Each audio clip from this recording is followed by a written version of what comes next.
Franklin County Commissioners meeting September 24th, 2019. Good morning, everybody. It is 9 a.m., September 24th, for our regular Tuesday morning meeting. We have our full complement of commissioners here, along with our administrator and our clerk. And if you would stand and join me for the pledge.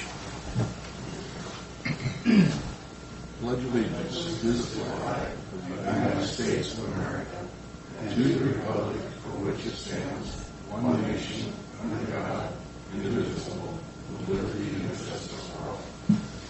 Thank you. First item on our agenda is approval of August 27th at September 10th Commissioner meeting minutes. If there's no addition, changes, or corrections, I'll sign them. Good. Okay. Second item is we're going to be losing Deputy Lee Barrow. We got a couple more days left on the force. October 1st. All right. Well, we have. You want to come up? Good.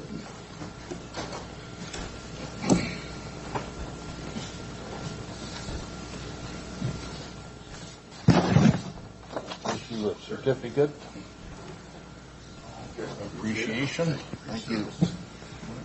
This is for us or for them?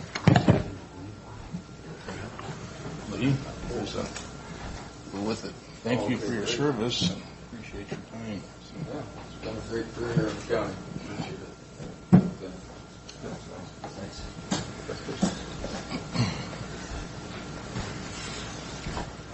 With that,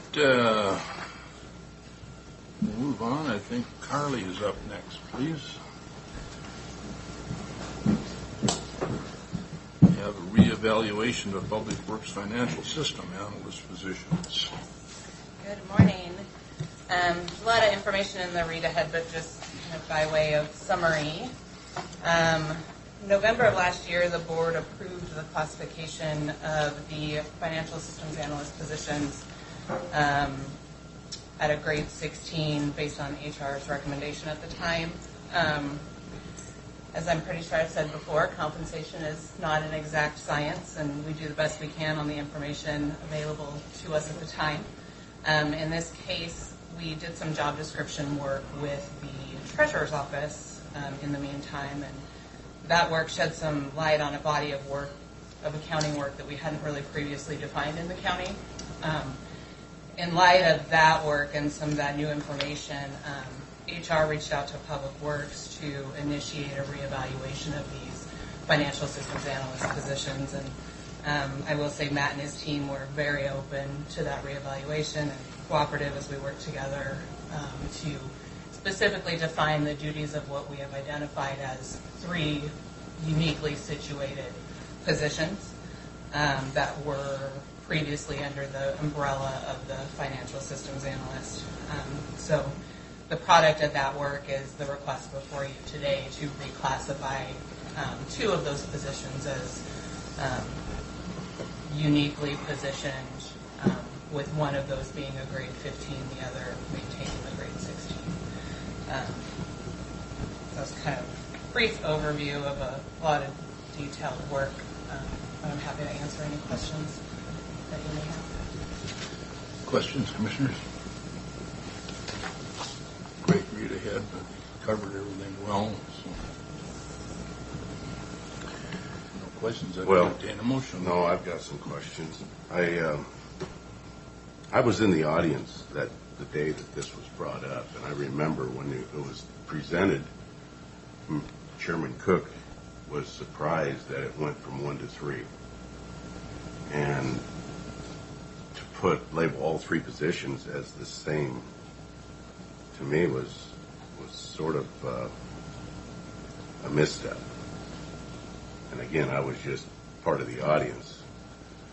But now looking at this and seeing the dissension that is created within the courthouse of other departments wanting pay grade increases, this clearly looks like we're trying to clean up a mess. And I think that we need to really look, when we're going forward here, how we're going to do regrades. Because there are people that are upset, and possibly we could lose some good folks in the courthouse because of this move. And I'm curious, was Mr. Mahoney pushing pretty hard for these moves from a 14 to a 16? Or how did we get to this point where we moved to two pay grades up a scale? That recommendation was done based on the job duties as they were presented at the time. And I think it was just like I said, there was a body of accounting work that had not been previously defined in accounting between the 14 and the 16 that we have since fleshed out. They're somewhat new duties to the county in terms of how we defined those. And I stand by the recommendation at the time based on the information that was available at the time. Again, this is not an exact science, and we do the best we can. So what was the body of accounting work that had not been previously defined in the county? There's a body of accounting work that is more complex than what had been previously assigned to these accounting assistant roles, but with, I would say, less autonomy and authority than that of the financial systems analyst position. And there's a number of duties involved in that we had worked with the treasurer's office and kind of fleshing out, and then some of those duties were found to have been performed by these positions that had been previously under one umbrella, and we found out they were three uniquely positioned sets of job duties. And that's what you mentioned here in the third paragraph, that working with the treasurer's office, having identified this new body of work. And what is that body of work? Can I interject? I realize you're asking Carly a question. I don't want to speak for her. This has been a bit of a process over the last couple of years as we're looking to improve the quality of job descriptions and how they are related to the job classes within the payroll system. So one of the things that we are learning that it requires somebody with both a lot of accounting as well as technology expertise to be able to perform some of the, essentially it's programming of accounting systems. As you're aware, we're implementing, or have been in the process the last few years, implementing a new software solution for the county's accounting structure. And the level of expertise required to make sure that system is tested properly before we go live with it, make sure all of the bugs have been worked out, that we have communicated with the software vendor and make sure that the programming essentially is complete, requires a level of expertise that someone who is typically responsible for purely accounting, I don't want to characterize it as bookkeeping. As a CPA, I recognize there's a difference and a distinction there, but than some of the pure accounting functions. And so we've recognized over that period of time that there are skills and expertise that typically require somebody with a good accounting background, but is moving beyond that in terms of implementing some of these new business processes and software requirements to be able to do that. So that's really kind of where we're parsing this out and recognizing those individuals who have responsibilities in their daily job duties to perform those extra functions. And but at the same time, not all of our accounting positions require that level of expertise, and so that's why partly this is being separated into different job descriptions. Well, looking back on it, though, Keith, don't you think this is what should have been done to begin with? In hindsight, you could probably make that argument, okay? But because who's on the hook here? Who's the one that's making up the difference from this mistake and the last one we talked about in a meeting ago? The taxpayer. Certainly the taxpayers are paying for it, but I wouldn't characterize it as a mistake, but more as a learning process that we have gone through to better understand what the specific job descriptions. In any department, there's going to be overlap to some degree, and as people progress in their job, they're going to learn new skills and develop those skills. But so as Carly said, it's not an exact science all the time. And as we adopt more modern business practices, more modern technologies, we have to change with the time. So I would be very reluctant to characterize it as a mistake as much as it was a learning process that we are going through to. Well, in the positions here, we're moving the one down to a 15, but the pay will not be moved to a 15 because you can't take the pay away from the person. So I would say that was a mistake. And it's costing the taxpayers more money. Now, we're seeing this. There's a trend happening here. We're overpaying people, and then we're taking it out of paid time off, and this one here, we're going to wait for them to catch up. This is what we got to stop for the taxpayers out there, because it is getting pretty tough out there to make a living. And we can't see these kind of mistakes. So I'm asking that we reevaluate this going forward, and how we're going to handle these regrades, and how we're going to stop this tension in the courthouse where people are contemplating on leaving and they're good qualified people. I don't want to see them leave because they haven't got this pay grade increase because they said they're not justified for it. We are continuing to evaluate those requests that come in for reclassification and evaluation. That process has not stopped. We hopefully are getting better at it. And we're seeing multiple mistakes, and I think we've got to take a close look at it. The taxpayers aren't going to put up with it.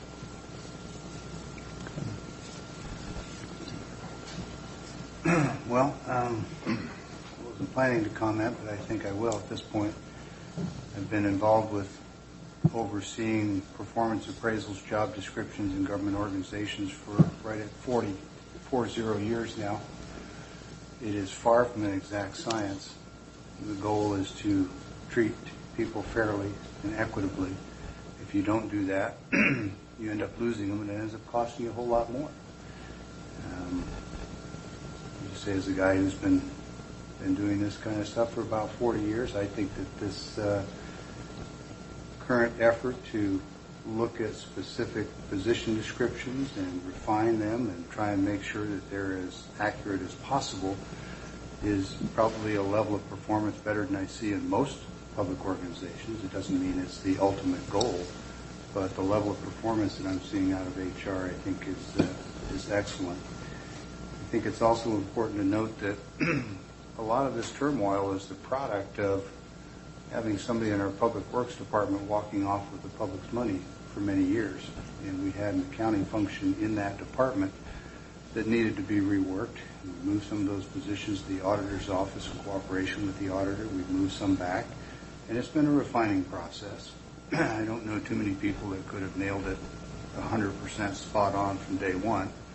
And while I acknowledge that we've got someone whose grade of their position is being reduced and they'll be continued to be paid at that slightly higher rate, I think that's part of the cost of the process. I just don't see any organization that has the capacity to identify and nail these down at 100%. It's just not a realistic expectation in the public sector, frankly, or the private sector.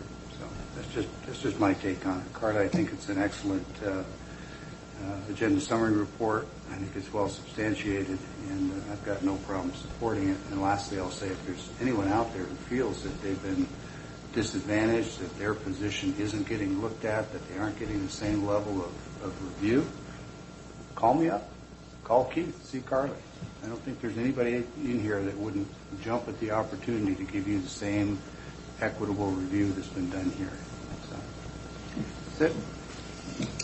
Also along that same line, every year legislation comes up with new rules and regulations on requirements, and I know Public Works for sure. I'm on the CRAB board, and that's constant upgrades and restrictions and requirements that are required from Craig and our financial office over there. So it's a moving target. It's not a consistent. So anyway, It just apply to Public Works. We just had Resolution 2019-285 about a payroll overpayment problem. And this is the trend that I'm worried about. We're not just seeing it in one department, we're seeing it in multiple departments. This is my concern. Well, with due consideration, I just point out that those are very different circumstances, and the most recent one you just identified, as I recall, is an effort by our HR department to correct deficiencies in a public pay system that have existed since long before Commissioner Cook or I even arrived here. And here we are, 6 or 7 HR directors into it, and we finally got someone who is able to identify and fix this. And there's going to be some adjustments necessary to do that, but I wouldn't conflate the two. They're very different circumstances, and to suggest that they represent a trend, I would say you're absolutely right. They represent a trend on the part of our HR department to do the professional HR work that has gone undone for too many years. Mr. Chairman, with that, happy to move for approval of Resolution 2019-291 as presented. Commissioner? I'll let you second. I'll second. All in favor? Aye. Aye. Abstain. Mr. Chairman, due respect to the board and the process, I would invite Commissioner Didier to tell us the basis for his abstaining. Yes, no votes are clear, but typically when somebody abstains, it's because they feel that they have a conflict of some sort where they just can't bring themselves to make a decision. Well, I'm 8 months into this, Commissioner Pack. Okay. I'm learning as I go, Okay. and I am evaluating as I go. This item right here has brought great concern to my position, and I am going to keep a close eye on things. So I'm abstaining until I see further action.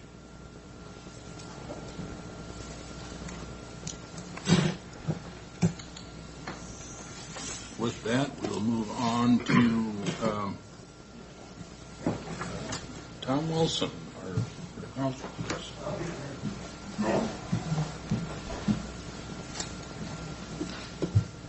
Hi, everybody. Morning. Morning, Tom. Having fun yet? Or just speaking? Have you guys all got all the papers that I gave? Yes. Okay. I've got several papers. I hope they're all the ones you sent. The most important one is the budget that shows the adjustments from last year, which I appreciate you including Well, you those. mentioned that last year, and so I actually remembered the whole year, which is pretty good for me. Basically, just to go through that, compare the 2019 budget to the 2020 budget. The whole budget's about $10,000 less than last year.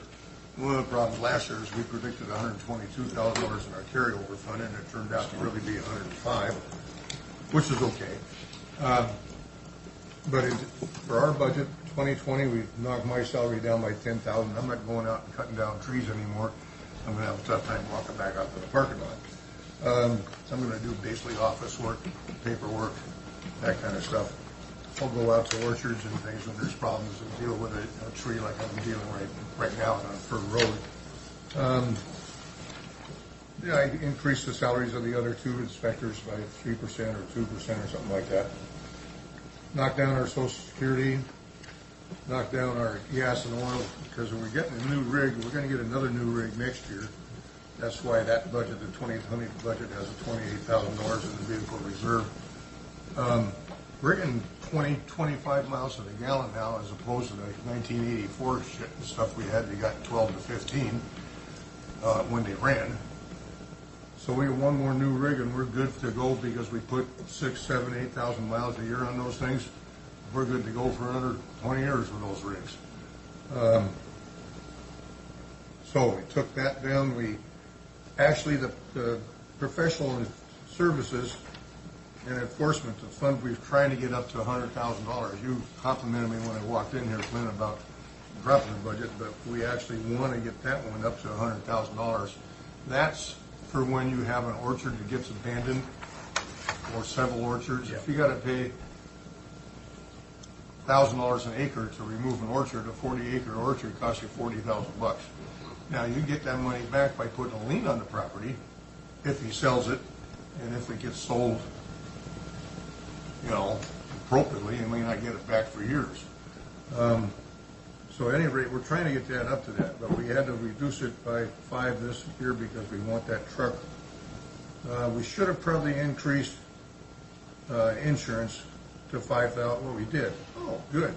Duh. Plus 500. Mm-hmm. So that puts us all right in there at the 234, as opposed to the 244 we had last year. That's our budget, and that's all I got to say, I guess. Unless I start getting shot at. Here we go. I appreciate the fact that you're lowering your budget and that you took a reduction in pay. I thank you. Yeah, well, I tried to quit this year, Pest Board, and they wouldn't let me. And this is 21, 22 years of this. I'm going to be 73 next year. And I don't look a day over 80, but I don't mind putting in 4 hours a day and doing some stuff.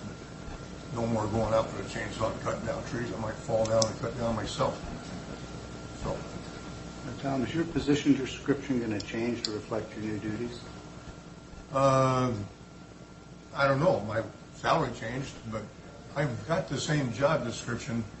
It's just that if I have to go out, which I did, I'm doing right now, I got one complaint from one orchardist, and there is a tree that's causing a problem, and I'm working with those people to solve that problem. I go out there every 2 weeks. The guy's name is, well, that doesn't matter. It's out on Fur Road, the very end of it, the dead end of it. He's got about 4 rows of 15 trees apiece that don't have a leaf on them. They're not getting watered. And you got a tree goes up like this, then there's all sorts of shoots going off like that. And I think I saw one pair on one tree, but off, kind of hidden away, because he didn't expect me to swoop around him much. He's got an apple tree that's just unbelievable. Not particularly tall, but it goes every direction too. But it must have 5,000 apples on the damn thing. Now, none of them are really big, but they're all stung with codling moth. Got a trap in there, talking to him. We're offering $100 if they take it down. Hell, if he takes that thing down, I'll give him $200. Certificate's worth. But he promised me that when he gets through with honeybees, and I was really stupid because I just talked to him last week about it, because I forgot to ask him, what are honeybees doing now? There's nothing left to fertilize now, or pollinate. I'll call him back today. At any rate, if the trees aren't gone by the end of October, I'm going to take the one guy I got that can do it, and we'll go out there and cut the damn thing down. That's what I told him. So it sounds like your duties are changing a little bit. The general nature of them is the same, but Right. the majority of your work is going to shift, and it's going to be more in office, like you said. So Right, but I'm still on the job description able to go out and do these other things too. okay, So, just curious. And you got a young man that can help. yeah, he's only 65 or 66.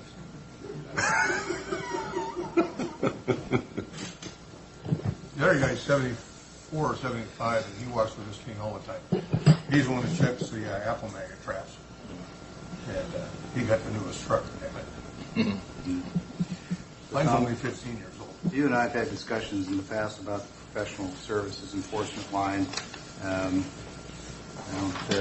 don't prefer the word argue. I'd like to say that we had a professional debate about the merits of it and what was the right number and how much we should have in there. And as I recall, I suggested that perhaps we could collect less money from the citizens and keep a more modest amount in this professional line.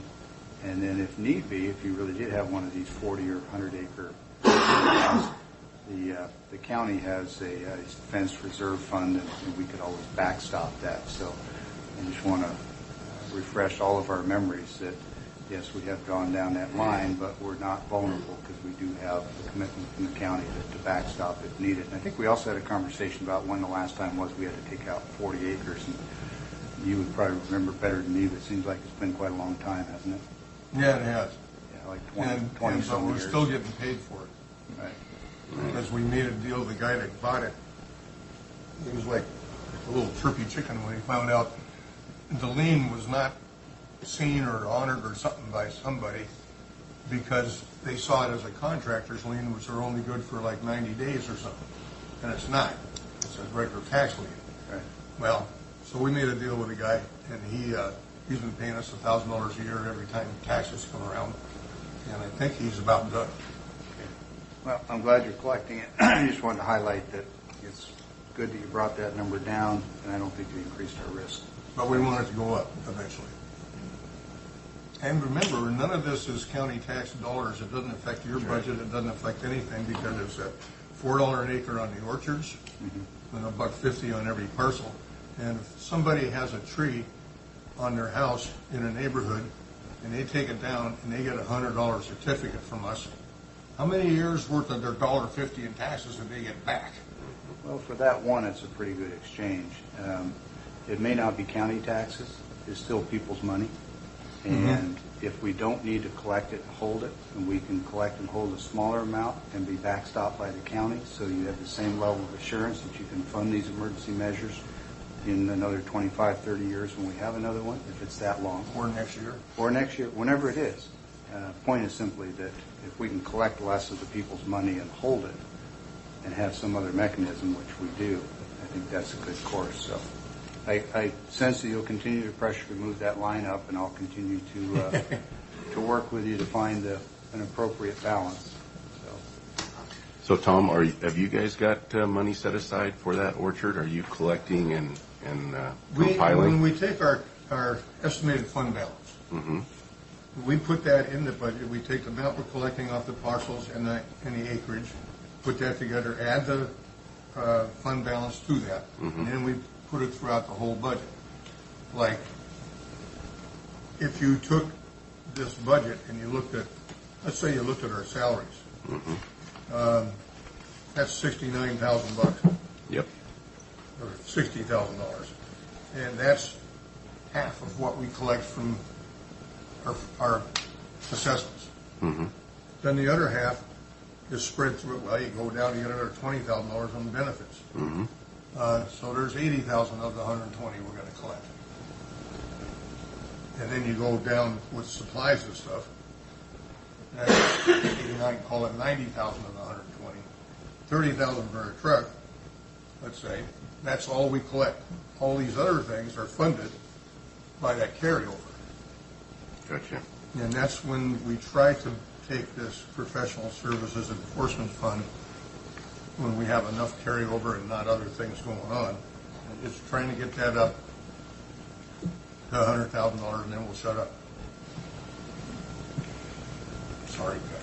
Oh, I wanted to ask you, what's going on south of your place? If you keep it at 100 or below, I won't hassle you. How's that? Can you write that down? Sure. Go ahead. I say that because the cost of the work that you're doing is different than it was when we had this conversation 10 years ago. Oh, yeah. It's gone up. Anyway, south of me, that's the Columbia River. Well, east of you, we're between the trees and the Blue Bridge, there's all that equipment. Oh, that's the state of Washington doing corrosion repair and painting of the Blue Bridge. Oh. And if you think pest control is expensive, I think that project's 20-some million. Yeah. Right, we do have a resolution in front of us for Mr. Chairman, happy to move for approval of Resolution 2019-292, which is adoption of the 2020 budget for Franklin County Horticultural Pest and Disease Control Board. I second. All in favor? Aye. Aye. Thank you, gentlemen. Yep, Thanks, you, Tom. This brings us to our first time of the agenda for a public comment. We have, yeah. Jeffrey Robinson, proud resident of Commissioner Peck's district. I rise for two reasons. One, in a more official capacity as the chair of one of the major political parties, to remind everyone that the 2020 election cycle is hot on its heels, and it is going to be very tempting for people to run some of our incumbents, some of the members of this commission, down for things. It's going to get a little hot and spicy. I think before we get into that, though, it is important to remember that when we comment on things as a public about the relationship between Benton and Franklin counties, for example, instead of going with the time-honored narrative of blaming the two incumbent commissioners that are currently here for that, we should remember that actually the relationship between Benton and Franklin counties is a very complicated thing that has been dysfunctional, so to speak, for over 40 years. And while I do appreciate the two incumbents that are on there now, I don't think they were here 40 years ago to get in a fight over zoning relating to Hanford. The other thing, too, is to point out that the staff does an exceptional job. And as one of the taxpayers, I couldn't resist saying this, nobody's perfect. We don't expect perfection. I don't think any taxpayer alive expects you to be perfect. If we did, God help us, we would have no government at all. But I do think that the staff does an extraordinary job, and I say this as somebody who has been directly affected by a large number of your staff, be it with the roads, be it with the administrator being willing to answer questions or come correct at me, or even you yourselves taking time out of your day to talk to me. I think that instead of being critical of the staff and being critical of one another, we should remember that ours is actually a pretty damn effective county government in comparison to others we've seen. You are showing up to boards. You are showing up to commissions. We can have policy disagreements, but let's remember how good we actually have it on certain things, because we are doing great work here. Thank you. Further comments? I wanted to get up and talk about the Hapo Ice Pavilion.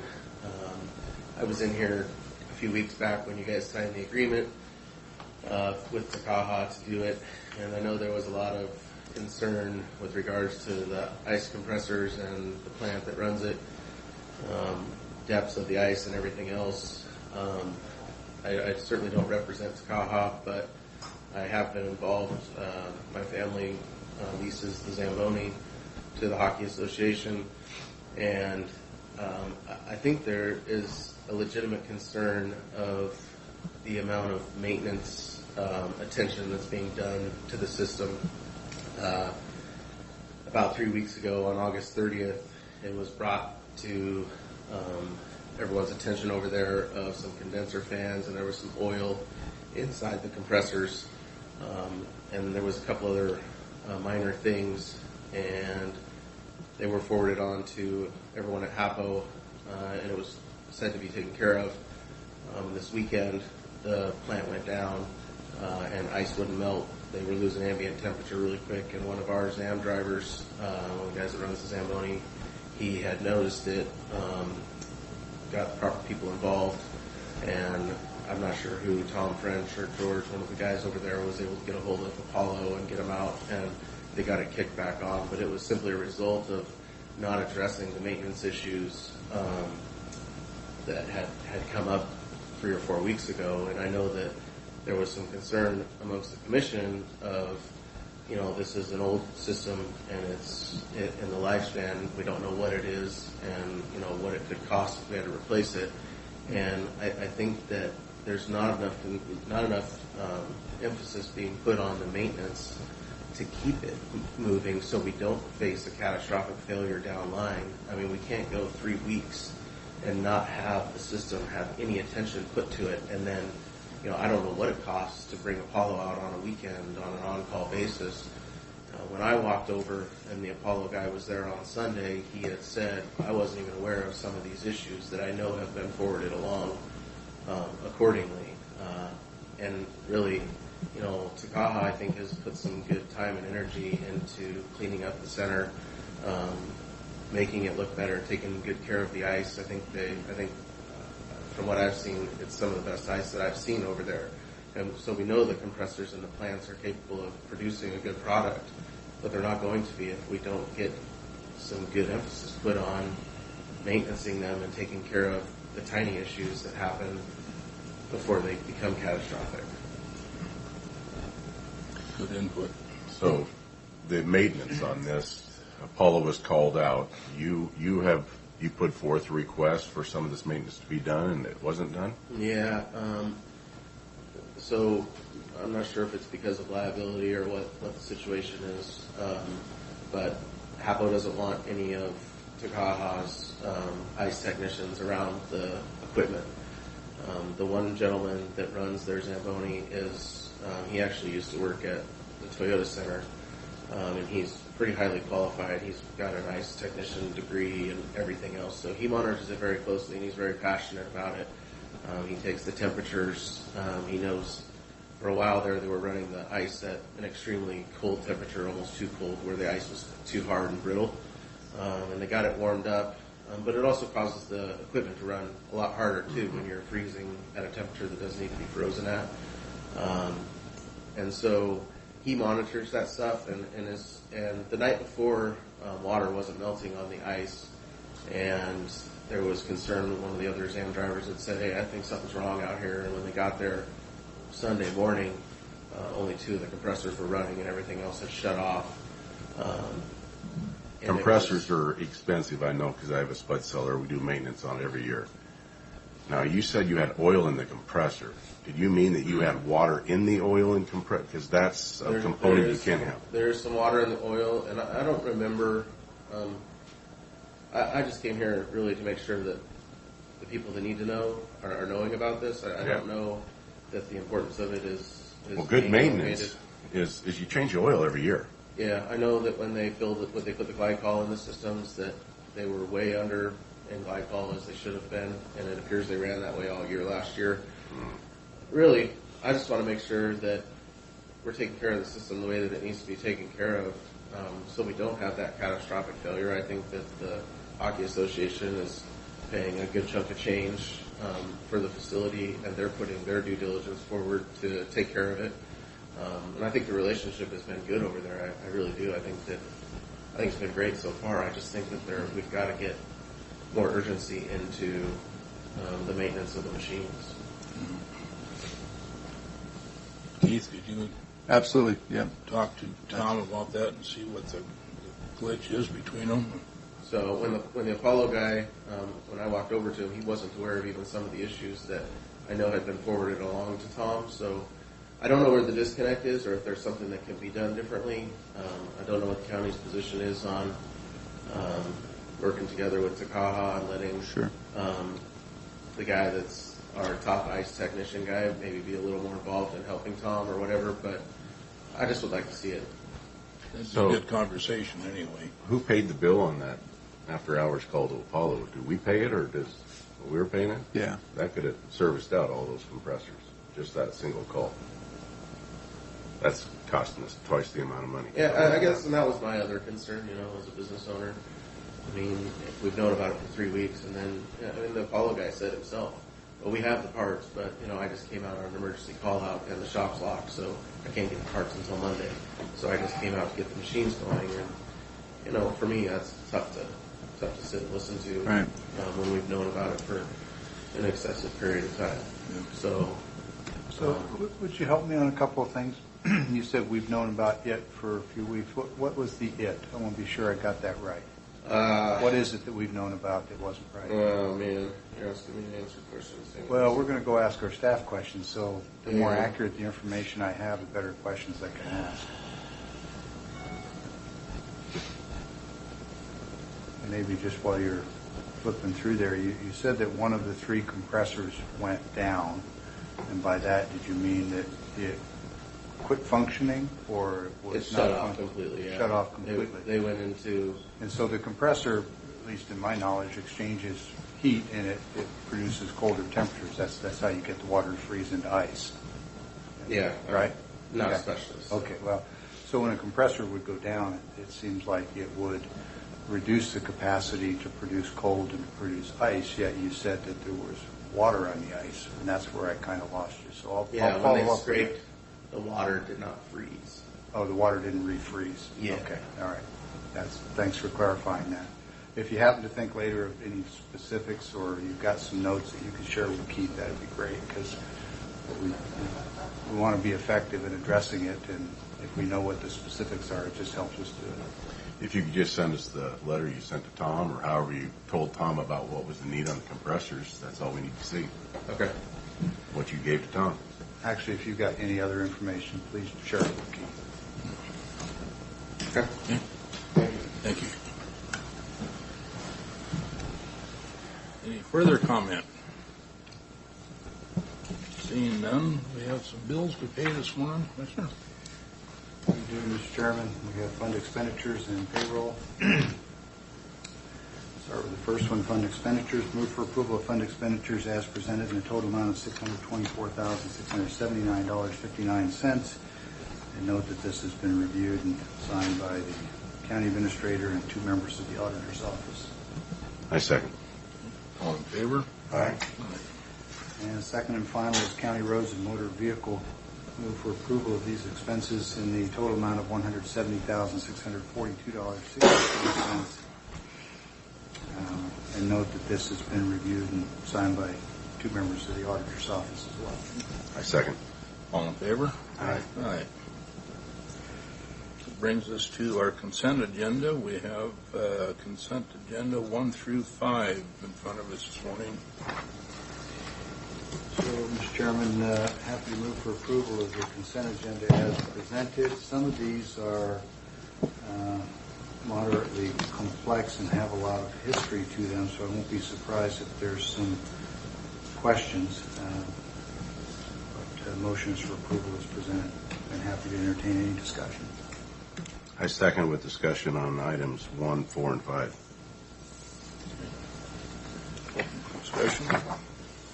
So, item 1, the Franklin County Assessor's Notice of Property Value Changes were mailed on 8/2/19. And I guess we've got 15 petitions that need to be heard after October 16th. And I was just curious of how many petitions we have entertained. I'm going to have to defer to the Board of Equalization for that answer, Amanda. Oh, there you are. Yeah, so we have the total of the 45, I think it was. So they go in front of the board. We have scheduled 5 meetings right now. So typically we're supposed to have the 3 meetings within 28 days of our initial hearing. We have 5, so that exceeds the 28 days. We're holding them every Thursday. So this is just an extension. This is something that's Is this an exorbitant amount of petitions? Is no, it this is actually a pretty decent year. There's not as many people stipulating and withdrawing their petitions as of right now, but this is pretty typical. All right. That was my question there. And then on item 4,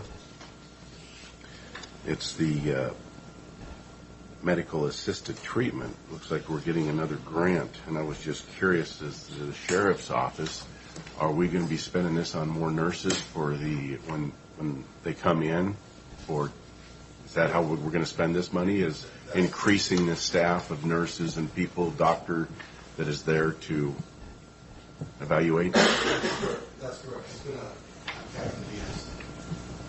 Steve couldn't make it, so he sent me here. Okay. And he's of course well versed in the contract, so more than I. But I'll say this: that where it helps kind of head off the potential for liability is they're getting quick, immediate care, Yes. Inmate care, and even upon release. So we have the staff there. Also for money is provided through the grant for medication, and also training for the staff. That of course is always ongoing. We want to keep updated, but. Case in point, just within a few days ago, because of this process in place, we have to sometimes make some tough calls as to whether or not we're even going to accept someone in the facility or get them further clearance through ER or release them. And we're doing that constantly. And, we had one that just passed away, but we chose not to take custody of them. And so this sort of thing, because you never know the history of some of the folks coming into jail. Mm-hmm. You don't know some of the issues that they're dealing with that correlate to big dollars if we make a bad decision. And where this really helps is there's been a lot of changes in the jail, positive ones at that, especially in the last year. And I've had the opportunity to be part of some of those changes. And we're even moving toward trying to work more with the inmate pod, try to help them with ongoing treatment issues with domestic relations, anger management, healthy choices, education, just the ones that are qualifying at low risk that want to do this, and that's coming at the end of this year. We hope to keep that going into next year. So, yeah, it's a good thing. Do you foresee this grant being reproduced next year, or just? I do. There was an extension already for a year, which is why you're going to see two different, I believe, resolutions. 4 and 5, yeah. Yeah, and so we already got clearance for another year of it, and it's especially with what we're seeing with opioids and addiction like that. Yeah.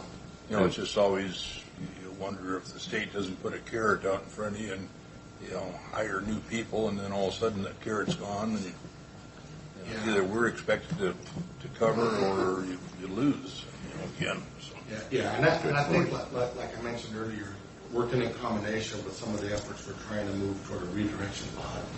Benton's been doing it. Other jails are doing it. It helps really support that. Try to reduce, get people help that might start in jail. Some of them don't want help, and the minute they get out the door, that you're not going to be able to really continue with that. And we're trying to kind of break that cycle for the ones that do, and try to continue with ongoing treatment beyond release, so that they can become integrated back into society and be productive. Well, I just got to say that when I went over to that Snohomish County Jail and I toured it, a lot bigger facility, bigger county, population, massive. We asked him what he would do if he had all the money in the world, and he said hire more medical staff for evaluation and treatment. And that takes away liability. That was my question, and you answered it, so thank you. Thank you. Thanks. Any further comments on the consent? Hearing none, all in favor? Aye. Aye. That brings us to your agenda. Keith, please. Yes, Commissioners, I would like to request a executive session under RCW 42.30.110, paragraph 1G, to evaluate qualifications of applicant for employment. And I would ask that the board, myself, and the clerk be allowed to participate. Our HR director, Carly Nave, be allowed to participate. And then I would expect action after that executive session. Okay. All right. 10 minutes. Yeah, I think that would be adequate. I don't have a clock anymore, right? I've looked at it, so. Okay. So with that, there will be a decision afterwards. You're welcome to stick around, or we do have one more public comment period. But we'll go ahead and finish this up first, and then come back.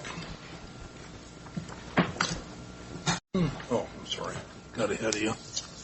We are out of executive session. No decisions made during the exec session. Keith, do you have a...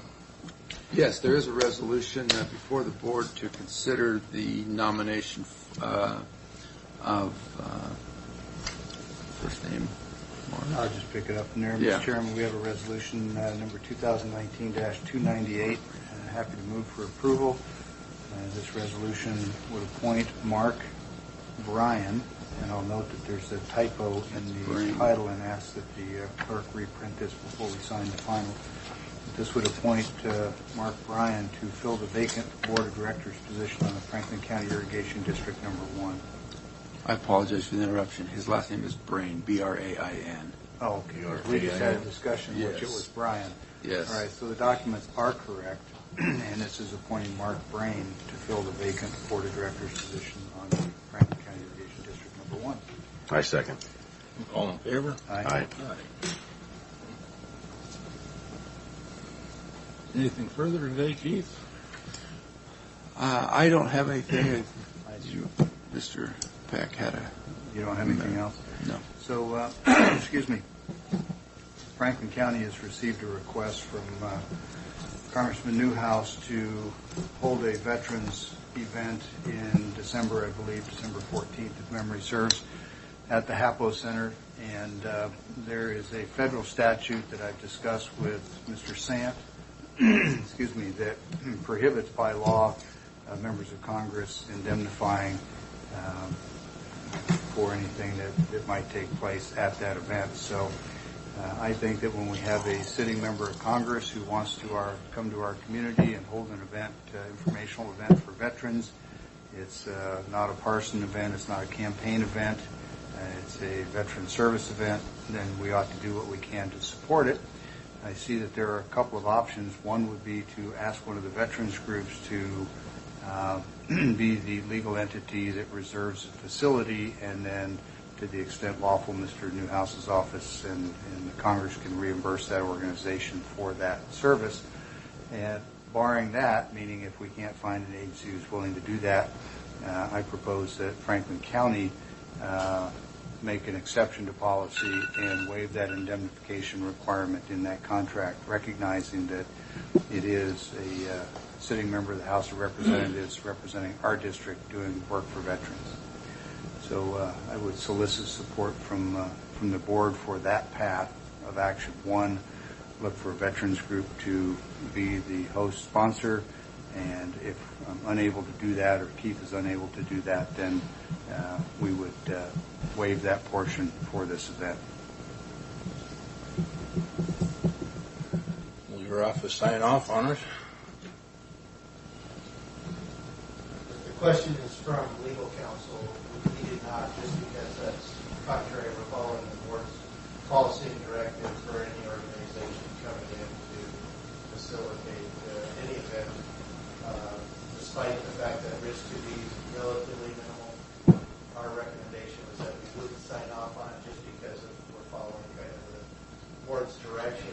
If we have an entity that's not saying that they're following their federal guidelines where they can't indemnify, but that doesn't necessarily mean it's any less risk to Franklin County. Mr. Sant, I would offer then that Franklin County can never have a member of Congress host an event at our HAPO Center. And two, the policy was created by this board as a risk management tool, and this board has full authority to, on a case-by-case, waive that requirement. You concur with that? So if the board is comfortable waiving it for this particular circumstance, do you have any legal objection to that? My only concern would be, I guess, the precedent. I recognize it's a great cause, and I've seen publications for that. My only concern would be is if you do it for this event, then the board would, I guess, face a similar question from other groups or entities that also have a worthwhile cause. Well, forgive the interruption, but if it's a sitting member of the U.S. Congress, House or Senate, and they're barred by federal law from indemnifying, I'm hard-pressed to think of other people that are going to walk in and want similar treatment. It's a unique circumstance. My only suggestion is let's just say that because surrounding elected officials, we see sometimes some great protests going on. We see events in Portland. If Newhouse, not saying that there's going to be a huge protest, but let's say a big group of rioters show up and this causes an undue risk to the county, and I recognize what it is. That's the reason why I guess our office feels that they could facilitate like what I think you proposed, which is getting a service organization, VFW, or somebody to come in. Well, I've proposed two paths, and failing the first, then we would give a one-time waiver to our policy.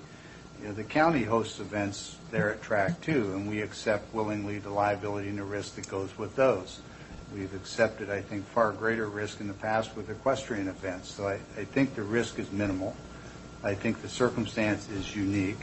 I think the situation is created by federal law, is outside the control of the Congress and the congressmen wishing to use the facility. They're not asking to use it without cost, and certainly happy to ask the question whether or not they can purchase a third-party insurance policy as opposed to indemnifying with federal funds. And I agree, that would be the better path. I don't know of any prohibition why that group could not, I mean, they're paying the facility use fee, the rental fee, which is quite nominal. I don't see why they could also purchase a third party. Right. Barring one of those options, we are saying that no member of the United States Senate or the United States House of Representatives can hold an event in the Hapo Center. To me, that's absurd. Well, the only thing that we're saying is, given the directive that we've had in the past, we're simply making a recommendation. I think it's appropriate, like you brought up, if the board wants to evaluate what the event is, whether that's a related county interest enough to where it makes sense as the county entity, Right. and this is a benefit enough to our tax base. We're all part. We didn't want to deviate at our office level. Well, I understand, and I understand that you're not offering a legal opinion so much as legal counsel. And what I'm hearing you say is the board has given us a set of policies. Until directed otherwise, we're going to follow those. And so I'm advocating that the board adopt a position that, one, we look for a VFW or a veterans group that will serve as the host. Whether they're reimbursed for that expense by Newhouse's office or not is a secondary issue.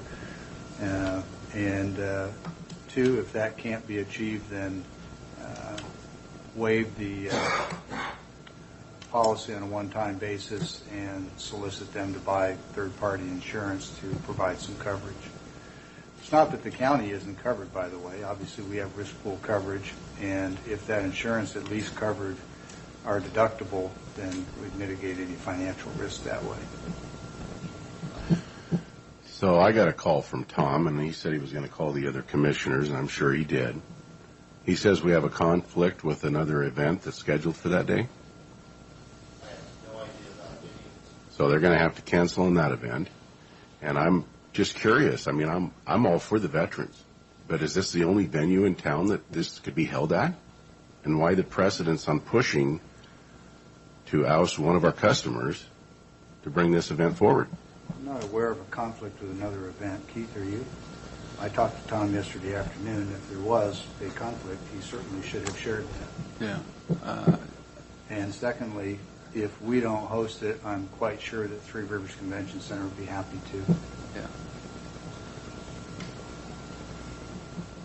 Be a great venue for it, Three Rivers. And we have precedents put forward that we will not do that, and I don't care what senator or congressman it is, it's what we have in our bylaws, so we'd have to change that and take full responsibility, right, insurance-wise? Well, I think as we just discussed, they could purchase the insurance, but If we got a purchaser of separate insurance. Yeah, if the board's willing to waive the requirement, then we could do that. I think your first bullet point would be a good path to go, is just invite one of the other organizations to sponsor this. You know, I can see where Sean is coming from if there is a protest for the congressman of some sort that you just never know what could trigger somebody. Yeah, I take it out of the discussion around a veterans event. That seems to me to be very low risk, but let's assume that the situation were different, that a congressman was hosting U.S. Department of Fish and Wildlife for a hearing on salmon or wolves or something else that generates a lot of controversy. Then I think we're into a discussion that does have some significant risk of either confrontation or an issue at the track that generates some liability. And I completely respect. I would note that we've had a sitting congressman hold a public hearing on the Natural Resources Committee in this very same facility.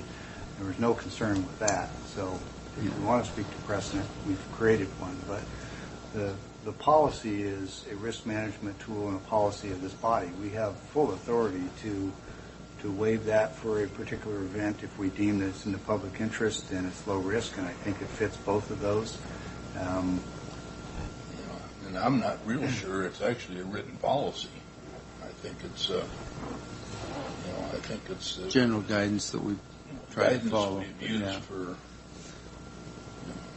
since I've been here. Nature of policies is that there's occasionally If it's not exceptions signed where off by the it needs PA's to be office, considered. we don't do it. Yeah. But I Well, don't know and- that it's actually a policy.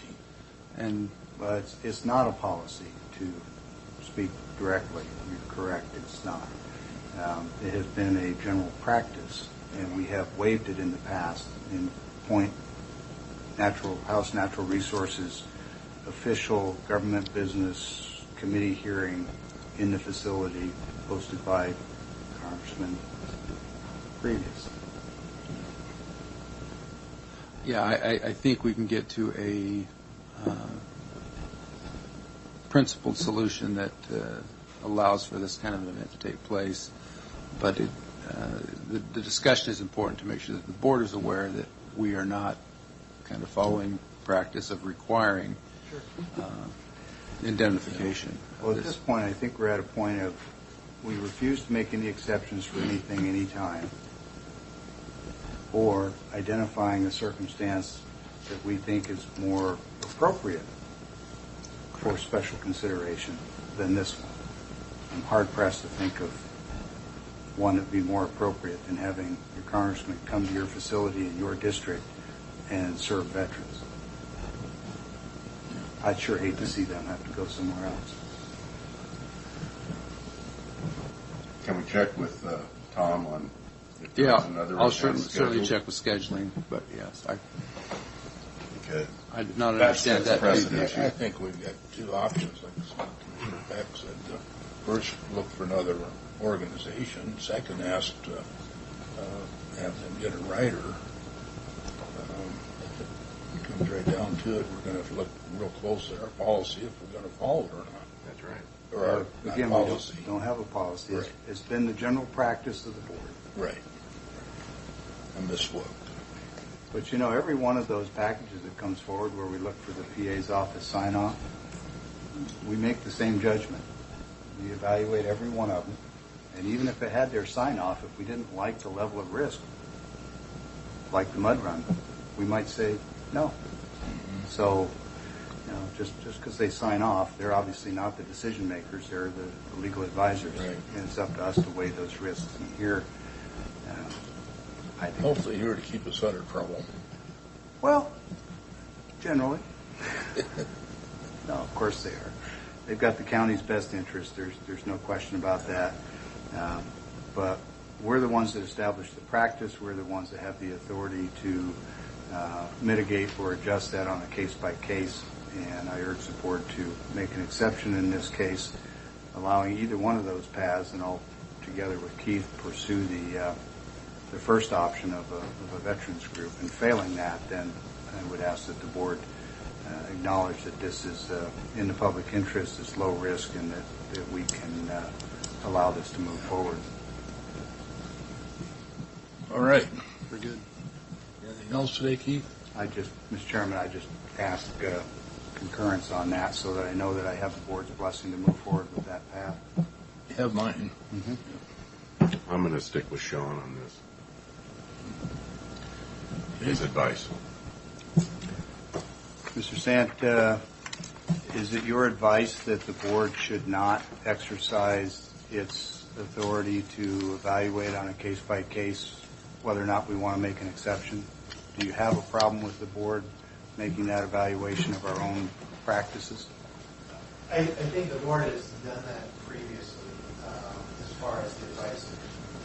Again, I want to clarify, we have some guidelines and we try to be treating every single request that comes in for evaluation. If we have an entity that says they can't sign off on a contract regardless of the provision, we don't, our job isn't to then evaluate, well, hey, that's a good. I get that. My question was, do you have an issue or a concern with my position that the board has the authority to make exceptions to its own practices? It's not even a policy. There's nothing that inhibits the board from doing that. And again, I think you hit it right. Our guidance that we follow in the office is to evaluate the contract, point out any concerns and risk to the board.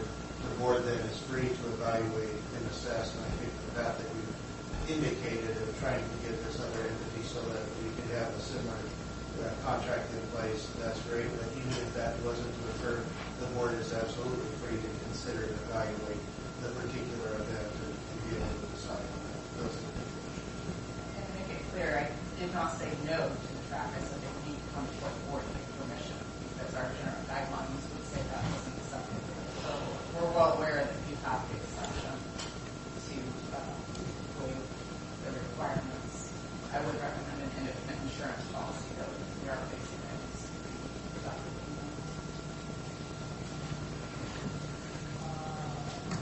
Okay. Okay, thanks much.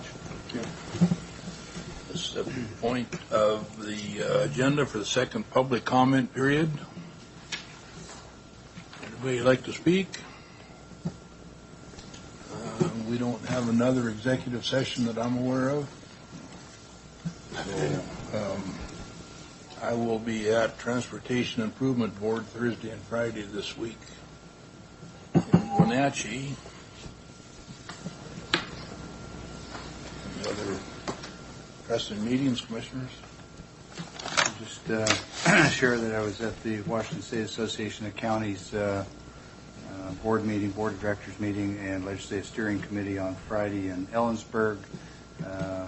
Great many topics covered. All of it is addressed in detail on the WASAC website and in the emails that they've been sending us. If you have any questions about what in particular was discussed on those issues, I'm happy to answer those. But I'll spare you the burden of listening to several hours of rendition of all the things that were covered. This is a short session year coming up, which means that things like the capital budget will only be open to supplemental projects, so things like getting money for the juvenile justice new building would be highly unlikely. There does appear to be a shift toward trying to break more money free or loose for things like the treatment programs in the jail. I see more money being pushed that way. Next year is an election year for the governor. I think we'll see the support for those kinds of high-profile programs grow. I fear that the year after that we'll see exactly what Commissioner Cook alluded to, which is a rapid decrease in the amount of support for those highly visible programs after we've been encouraged for 2 or 3 years to spend a lot of grant funds on them. So it's unfortunate. It's not a political statement. It's observation on reality, and I've seen the cycle, as Commissioner Cook has a number of times, that we know that it's not just somebody's imagination. That's, in fact, what history has taught us. Whitman County is struggling with their 911 program financially, and I suggested to them that they get in touch with our team here with CECOM and see if there's any lessons to be learned, and perhaps ask the question whether or not they might want to join CECOM, as Walla Walla County and others have talked about over the years. So I thought that was interesting. The smaller counties are struggling financially. We know that. But for Whitman County, they were just noticed that for their 911 obligations this year, each of the 3 counties that work together, there would be an additional $500,000 for each one, which is just way beyond their capacity. So that's just a few of the issues. I wanted to share a few of them just to give you a sense of the topics, and if you've got other questions, by all means. Other than that, Mr. Chairman, that's it for now. If there's nothing else for the good of the board, we are adjourned. Thank you.